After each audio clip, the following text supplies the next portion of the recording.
Assalamu alaikum. We meet again with lecture number 9 of CS218 Data Structures and Algorithms. In the last lecture, we were introduced to the binary search algorithm for arrays. We performed bubble sorting in arrays and we found time complexities of all our implementations. The topic of this lecture is arrays and lists. We use chapter 2 of book 1 for this topic. Implementing a two-dimensional array. A two-dimensional array is mostly used to hold a matrix. We use the array class that we implemented earlier to create a class for the two-dimensional array. A is a matrix of order 3 by 2. That is, it has 3 rows and 2 columns. In Python, we need a data structure that can be manipulated like a matrix.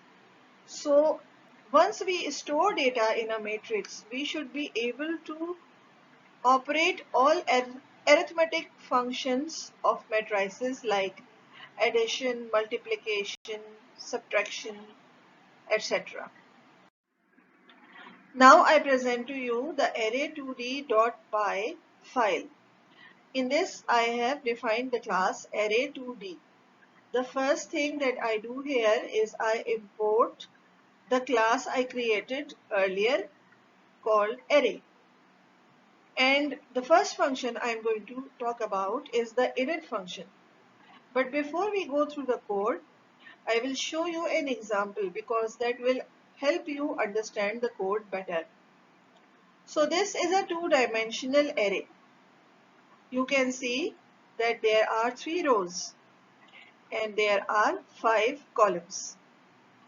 My first task is to store this two-dimensional array in the memory. How do I do that? This is how I store it. First I take an array. The name of this array is the rows. How many elements does the rows have? The rows has as many elements as the number of rows in the original two-dimensional array. So you can see that in our example, the rows has 3 elements. Each slot of the rows contains the base address of an array. Since there were 3 rows, there are 3 slots in the rows. So we have 3 arrays, one for each row. The question is how many elements are there in the arrays which are elements of the rows? The answer is simple. The array whose base address is present in the slots of the rows have C elements each, where C is the number of columns of the original two-dimensional array. Come to the code. First I say self dot the rows is array rows. So you create an array here with elements equal to number of rows. For I in range rows, this for loop runs as many times as the number of rows. Self dot the rows I is array calls. Each row array that we create for the rows contains as many elements as columns of the two-dimensional array. The first homework for you is to find the time complexity of init for array2d. Now we look at a function called NumRows which returns the length of self dot the rows. We know that the rows has as many elements as the number of rows in our two-dimensional array. Self dot the rows is an object of the class array. The NumRows function uses len of the class array, which has a time complexity of O1. So we can say that NumRows has a time complexity of O1. Let us look at the numCalls function. The numCalls function returns the length of self dot the rows 0. It returns the length of the first element of the rows. Self dot the row 0 is an object of the class array. The numCalls function uses len of the class array, which has a time complexity of O1. From this we can say that the numCalls function is O1 too. Now we come to the clear function of the array2D class. If you remember, the clear function of the array class was setting every slot to the same value.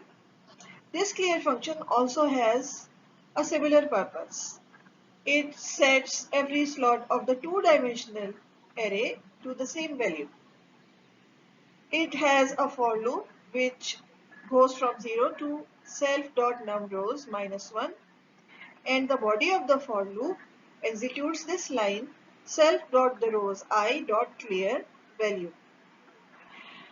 Now, self.theRows I is an object of the class array, and I have highlighted this object with a brown box here. The for loop calls clear function of the class array. If you remember, the clear function of array has a time complexity of O(n), where n is the number of elements in the array. How many elements does self.theRows I have? It has C elements. So the body of the for loop is OC. The loop runs R times. From this we can deduce that the notation of the clear function is ORC. The getItem function for array2D. We take an argument pos. This argument is supposed to be a tuple of two elements. So we first check if the user is providing us two subscripts, a value for I and a value for j. And if two subscripts are present, then I is assigned pos 0 and j is assigned pos 1.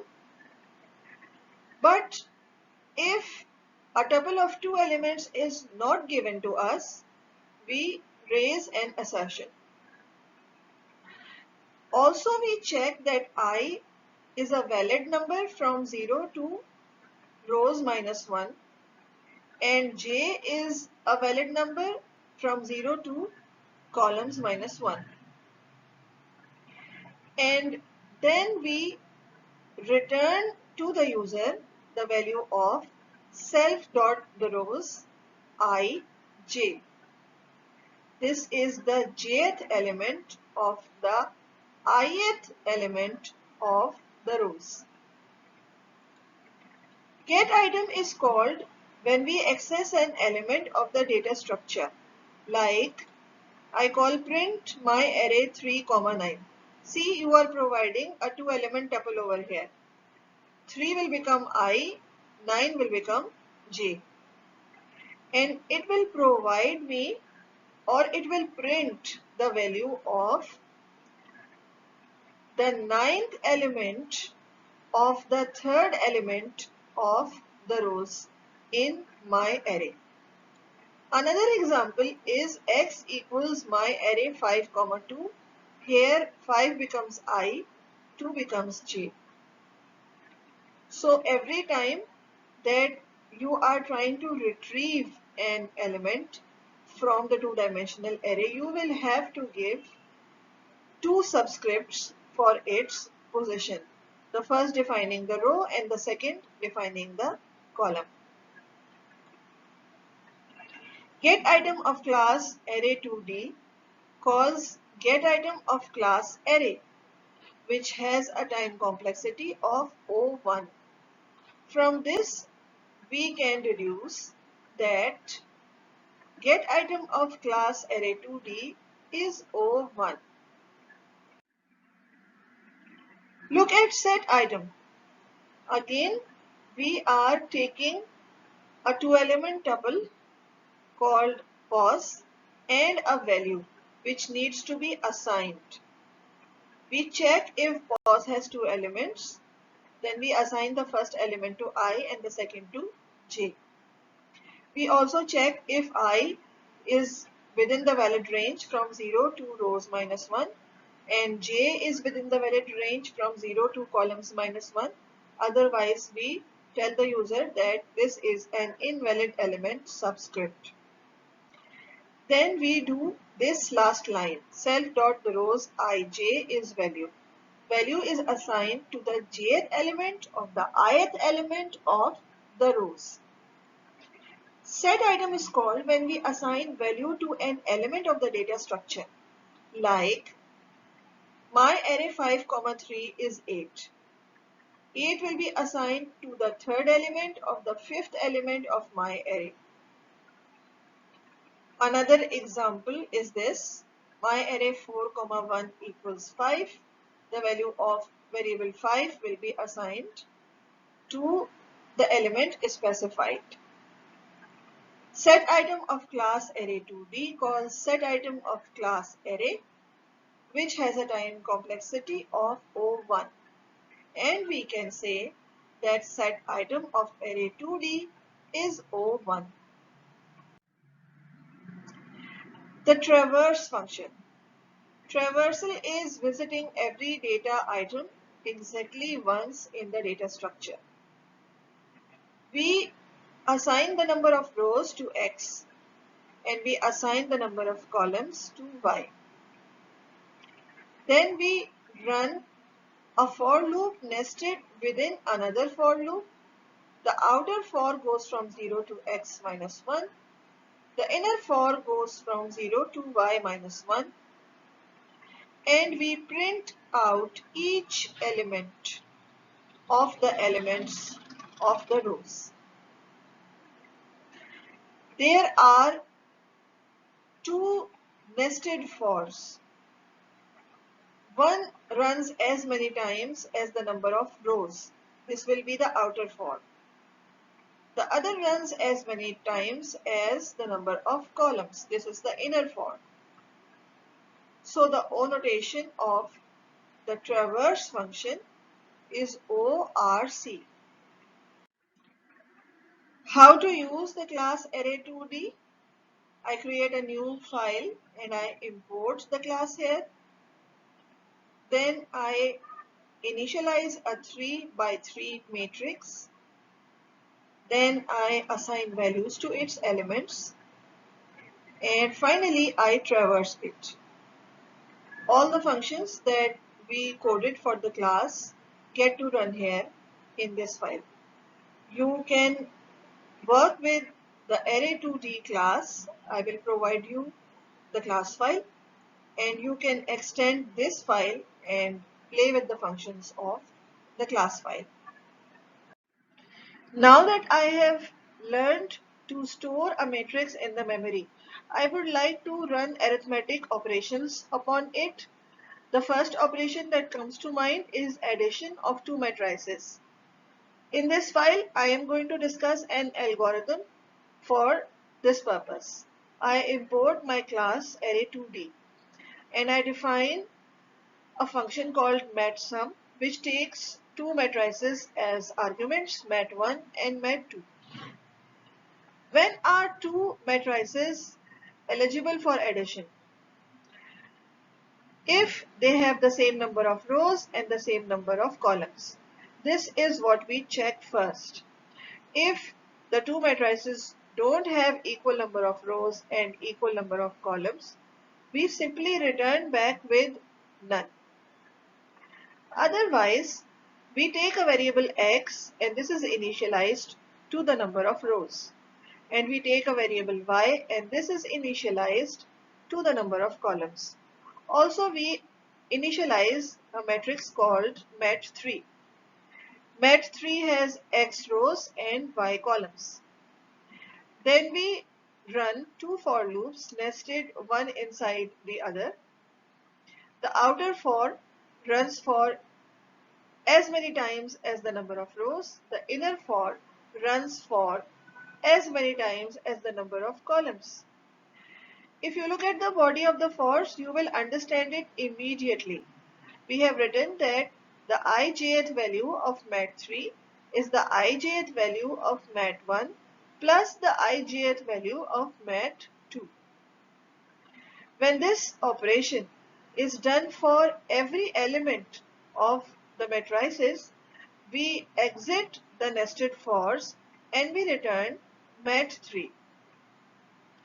Again, I tell you that the outer for runs as many times as the number of rows and the inner for runs as many times as the number of columns. From this I can deduce that the time complexity of this function matsum is ORC. Now we look at how we can multiply two matrices. Again we import our class definition array2d. The function is called matprod. It takes two matrices mat1 and mat2. First, check for the eligibility of multiplication for matrices. Two matrices can be multiplied if the number of columns of the first matrix is equal to the number of rows of the second matrix. So if this condition is not satisfied, we return none. Otherwise, we set x to the rows of the first matrix, y to the columns of the first matrix, and z to the columns of the second matrix. Now we initialize a new matrix called mat3. What are the dimensions of mat3? Arithmetic tells us that the product of two matrices will have number of rows equal to the rows of the first matrix and number of columns equal to the columns of the second matrix. So I have written mat3 is array2d x, z. Then I set all values of mat3 to 0. Then I have three for loops. One running from 0 to x minus 1, the second running from 0 to z minus 1, and the third running from 0 to y minus 1. And the body says ijth value of mat3 is the previous value plus ikth value of mat1 multiplied with kjth value of mat2. When the nested fors complete execution, we return mat3. I know that understanding this here would be difficult, so I am going to elucidate it with an example in the next slides. So we have two matrices. A is the first matrix, B is the second matrix. A has 3 rows and 2 columns. B has 2 rows and 3 columns. They can be multiplied because the number of columns of A is equal to the number of rows of B. And if they are multiplied, their product will have 3 rows and 3 columns. So C is going to be their product. Before we move with the example, I must tell you the maximum values of I, J and K. I goes to x minus 1. X is the rows of A. And there are 3 rows of A, so maximum value of I is 2. j goes to z minus 1. Z is the columns of B. There are 3 columns of B, so the maximum value of j is 2. K goes to y minus 1. Y is the number of columns of A. There are 2 columns of A, so the maximum value of k is 1. When we start, I is 0, j is 0, k is 0. You can see mat1 ik in the red circle. You can see mat2 kj in the brown circle. And you can see mat3 ij in the blue circle. 3 times 1 is 3 plus 0 and you get 3. Now k will go to 1.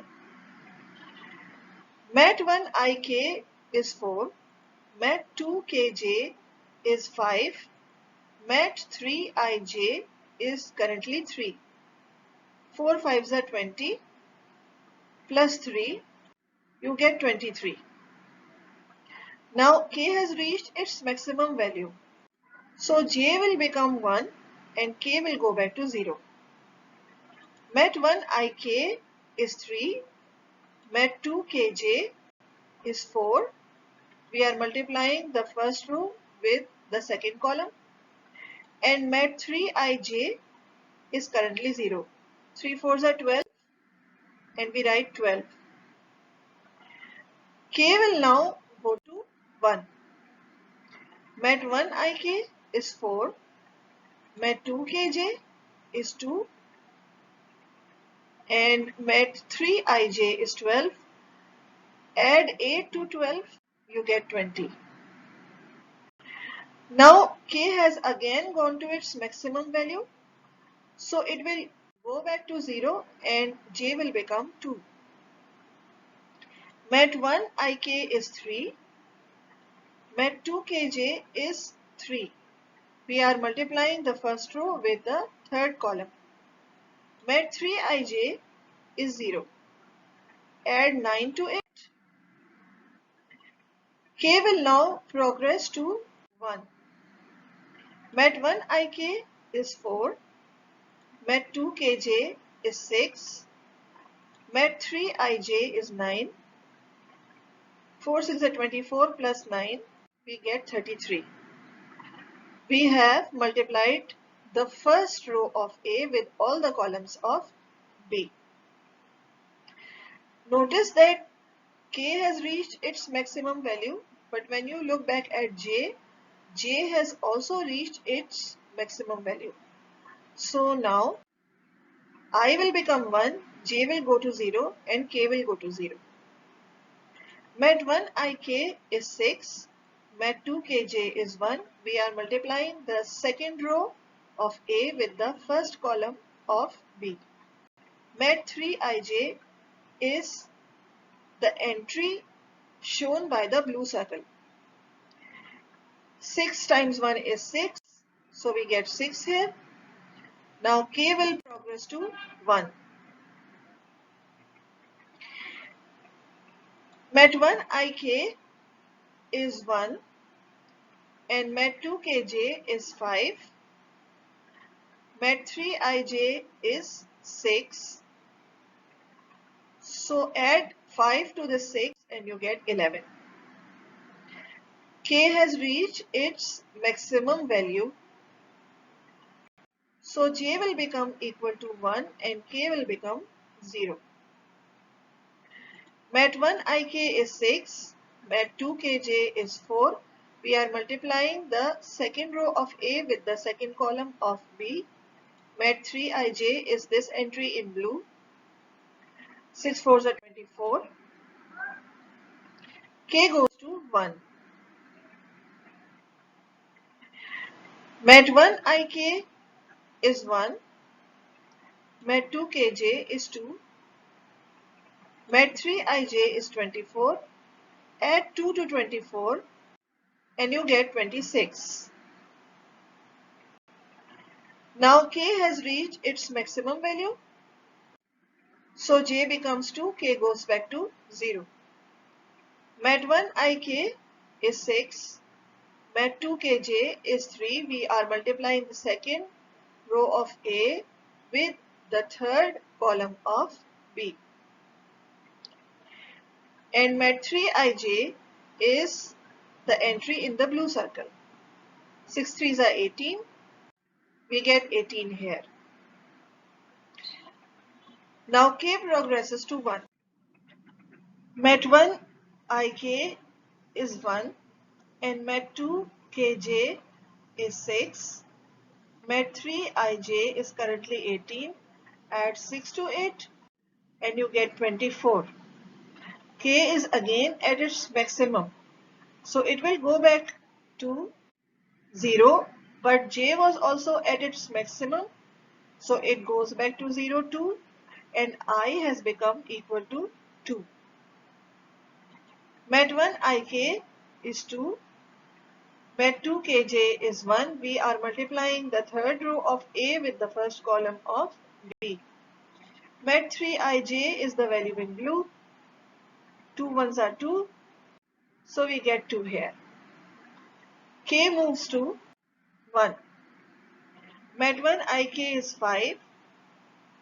Met 2 kj is 5.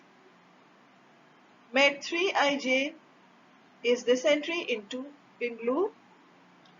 5 5s are 25 plus 2. We get 27 over here. K has reached its maximum. So K goes to 0, J goes to 1. Met 1 ik is 2. Met 2 kj is 4. We are multiplying the last row of A with the second column of B. Met 3 ij is this entry in blue. 2 4s are 8. We get 8 over here.